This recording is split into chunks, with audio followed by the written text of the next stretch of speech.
नमस्कार दोस्तों, मैं हूं चंदन बिस्वाल। ये एक छोटी सी कहानी एक हिरण की है जिसके सींग सोने कलर की थी और उसका बॉडी भी सुनहरे कलर की थी।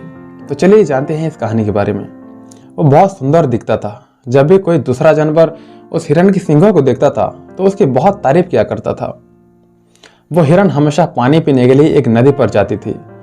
वो जब भी नदी में से पानी पीती थी वो अपने सींगों के रिफ्लेक्ट उस नदी में देखती थी और अपने आप को बहुत ही प्राउड महसूस करती थी।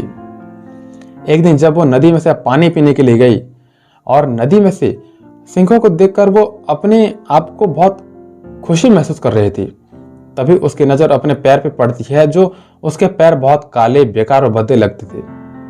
उसकी बॉडी भी सुनहरे कलर की थी लेकिन सिर्फ उसका पैर ही काले थे। वो इस बात से बहुत उदास रहती थी और जब भी दूसरे जानवर से मिलती थी वो हमेशा पैरों को छुपाने की कोशिश करती थी। उसे हमेशा पैरों को देख के शर्म महसूस होती थी और हमेशा वो पैरों को कोसती रहती थी। एक दिन जब वो पानी पी रही थी नदी में तो उसने कुछ शिकारियों और उनके डॉग्स की आवाज़ सुनी।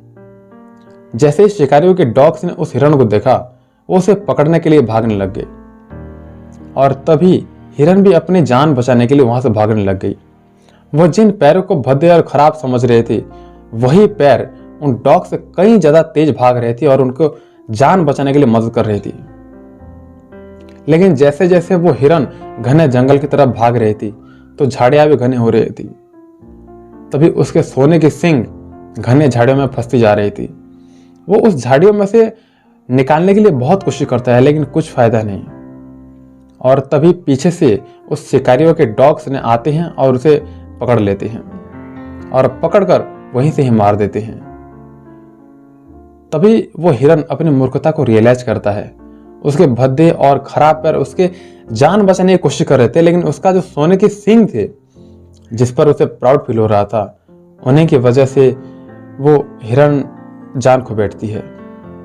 इस कहानी से हमें ये सीख मिलती है कि बाहरी सुंदरता का जिंदगी में कोई महत्व नहीं है लेकिन है तब भी उसी की ज्यादा केयर करते हैं। इसके थ्रू हमें तो तारीफ तो मिलती है लेकिन इसके थ्रू कोई बड़ा उद्देश्य पूरा नहीं होता। इसी तरह किसी भी चीज का असली वैल्यू उसकी होती है जो उसके अंदर होता है। हमारे अंदर की क्वालिटी और ताकत हमारे बुरे समय में बचाएगी और वही हमें कॉन्फिडेंस और रियल हैप्पीनेस देगी। तो अपने अंदर की चीजों पर ध्यान दीजिए, कॉन्फिडेंस को बूस्ट कीजिए, पॉजिटिव रहने की कोशिश कीजिए। तो मिलते हैं अगले वीडियो में। कहानी आपको बहुत अच्छा लगा होगा। अगर आपको अच्छा लगा तो याद रखिए हर सोमवार हर शुक्रवार शाम 7 बजे एक नई कहानी के साथ। और एक चीज, कहानी बहुत छोटी सी है लेकिन सिखाती बहुत बड़ी चीज है।